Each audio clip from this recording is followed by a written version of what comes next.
Alright, we're looking at the exponential function now as our new parent function for this section coming up, and it's very fitting considering the reason that we are electronically learning from home. Exponential is basically what's going on with COVID, the way that it is spreading.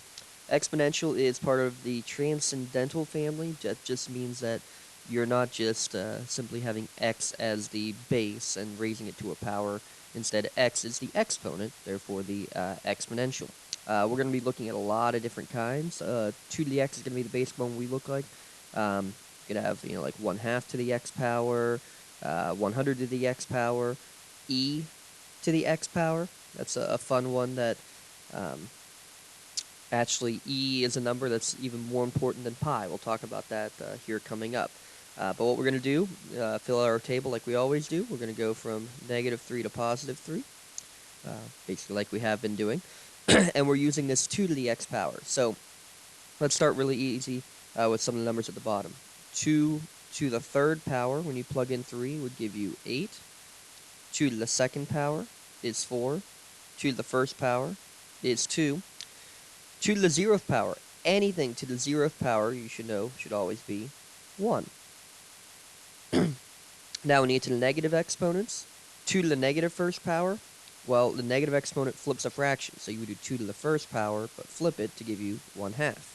2 squared is 4, so flip it is 1/4, and 1/8, there's your y values. So when you plug those in on your graph,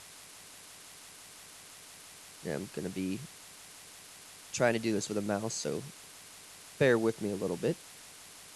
2 to the first is 2. Actually, we're going to cheat and use the touchscreen. Maybe. 2 to the -1 is 1/2. And then 1/4. And then 1/8 is really, really small. And when you connect those dots, you end up getting something that's really flat, and then it jumps up very, very quickly. Okay?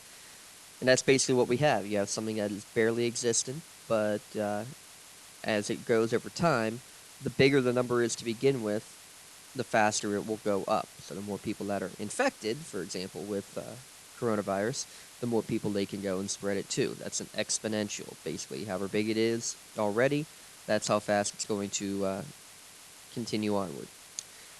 Domain, any values possible. Any x value, negative or positive. So that's why it's all real numbers. Range, this is really big here.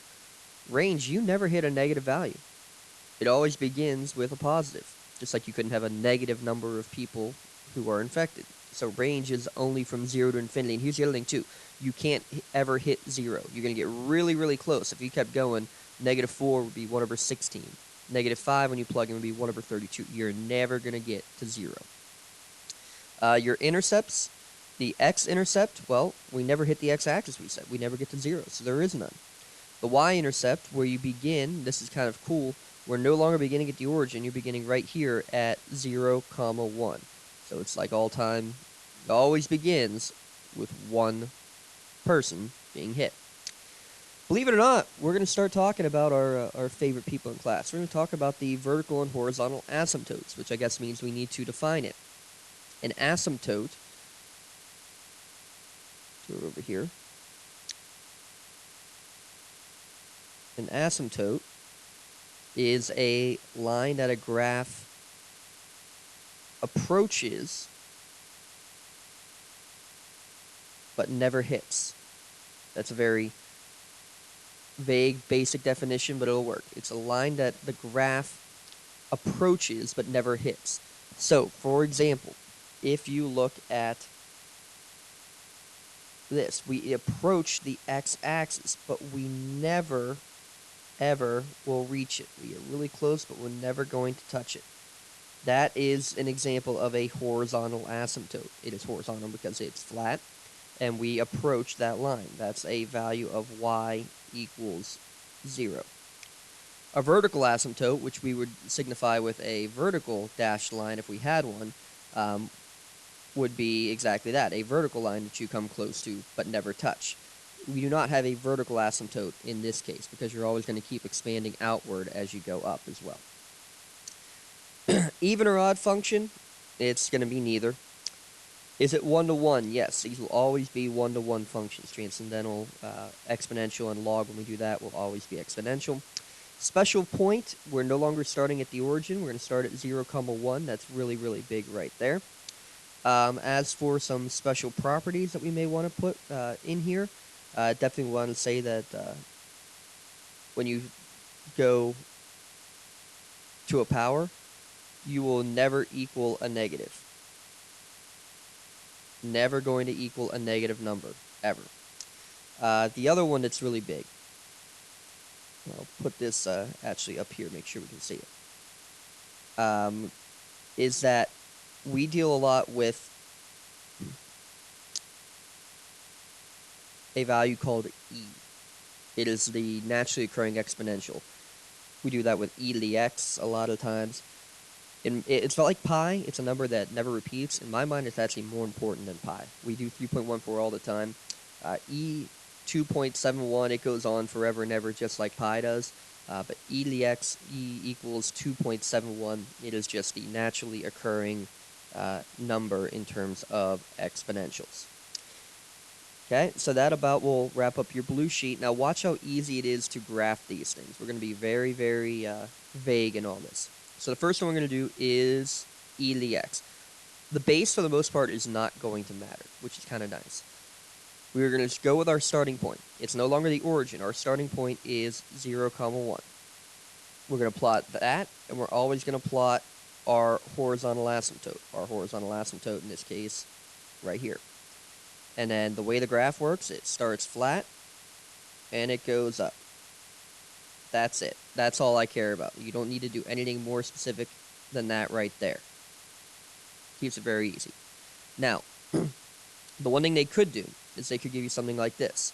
They could give you a couple of other different equations to go along with it and ask you how they would look. So, for example, 2 to the x is a little bit less than e.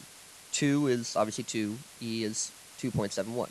So if you were to graph 2 to the x, well, it's still going to hit right here at this point, but you're going to graph, it should go up a little bit less. So it should be a little flatter.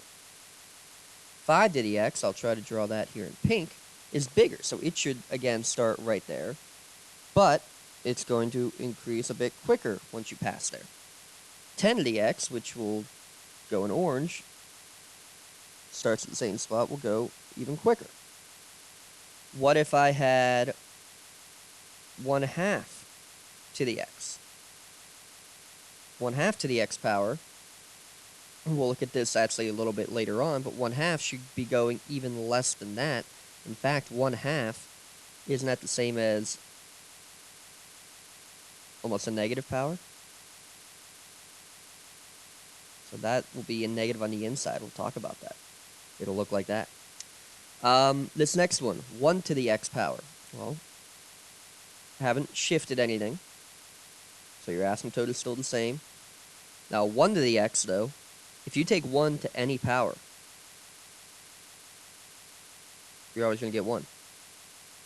That's kind of a special case. You won't see very much of that, but that's just one to kind of pay attention to. Another one you could do, if you go 0 to the x power, 0 to the x would always be, a value of 0. Now, here's the funny thing, though. If you draw that, what's 0 to the 0th power? If 0 to the anything is always 0, but anything to the 0th power is 1, do we really even know what this value is? Well, that's something we learn in calculus, is how to figure out exactly how that guy looks. Don't worry about that one too much. Let's take a look at this. Now we can start doing our shifting. So, our normal starting point is 0, 1. This guy is shifting up 2 and to the right 3. So there's your starting point right now. The exponent acts like your inside. So you shift your point up 2 and right 3. You also have to shift that horizontal asymptote up 2 and right 3. Well, a horizontal asymptote, when you shift it to the right, doesn't mean much of anything. So you really are just shifting it up 2. And that's all you got to do at that point. You just go connect, start it flat, and then once you hit the point, start going upwards. Okay? This next one. -7 is your starting point. There's nothing for the inside, so you're just going down 7. Now be careful, you start normally at 1. So when you go down 7, you should be at -6. When you move your asymptote down 7, it's now going to be down here. And 2 out front means that you're technically going to be going up twice as quickly. Well, there's not very much you can really do with that. Just maybe you jump up a little bit more quickly than what you normally would have. That's all you can do. This last one, x plus 5, so your beginning spot is going to move to the left 1. You've not moved up or down any, so your asymptote should stay the same. Now here's the issue. The negative out front means that it's a vertical flip. This is the one time you got to be careful, because if you vertically flip, you're going to look like that. You can never cross an asymptote. That can't happen. So what happens here is actually your starting point that was up here has to flip over the axis as well and go downwards. That is a vertical flip. This guy right here, 1/2 to the x power. 1/2 is 2 to the negative first power. So this is like saying 2 to the negative x plus 4. The way that works, just like we've been doing, you go up 4, careful, up 4 from your original, means you're up at 5. Here's your horizontal asymptote. It moved up 4. The negative on the inside, we haven't done much of this yet, but a negative on the inside means that you are taking not a vertical flip, but a horizontal flip. So if you flip these original guys horizontally, that means that you're now going to have flat on the right-hand side, and then going up tall on the left-hand side. There's your graphing of exponentials. Good luck.